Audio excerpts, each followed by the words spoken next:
Thomas Soto.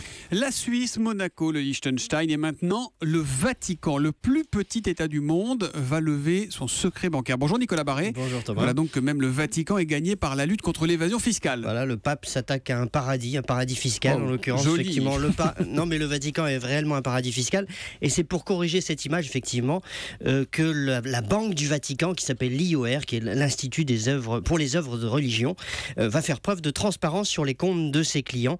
C'est une petite révolution, Thomas, qui en dit long sur la pression que subissent tous les paradis fiscaux dans le monde en ce moment, du fait des accords du G20, de l'OCDE, etc., qui font pression sur ces paradis fiscaux, l'objectif étant de moraliser le système financier, évidemment. Bon, j'imagine que cet objectif de moralisation, il est partagé par le pape François. Là, c'est lui qui décide. Oui, bien sûr. Depuis son élection, il y a 2 ans, d'ailleurs presque jour pour jour, c'était le 13 mars 2013, le pape s'est en quelque sorte transformé en saint patron du Vatican pour tout réformer et faire un peu le ménage. Le Vatican, c'est l'opacité financière totale. Exactement. Donc il a embauché des cabinets d'audit anglo-saxons, extérieurs, Ernst & Young pour s'attaquer à la banque, KPMG pour la radio du Vatican, McKinsey, etc.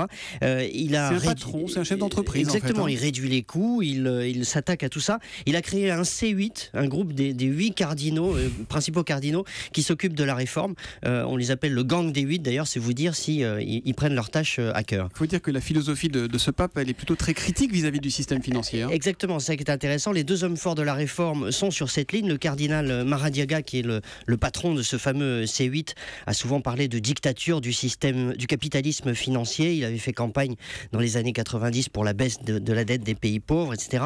Et puis l'autre homme fort du Vatican, il porte bien son nom, c'est le cardinal allemand Reinhard Marx, qui est d'ailleurs un très bon connaisseur de l'autre Marx, de Karl Marx. Simple homonymie, pas de lien de famille. Oui, mais dont il partage certaines de ses idées. Il l'a d'ailleurs écrit dans un de ses livres. Et puis le pape François, évidemment, n'est pas marxiste, mais il a formulé une doctrine économique dans un document publié il y a quelque temps, Evangelii Gaudium, qui signifie la joie de l'évangile, dans laquelle il parle de l'argent qui doit servir et non pas gouverner. Vous voyez, et il parle aussi d'évasion fiscale égoïste. Et bien voilà, il met en pratique ses idées.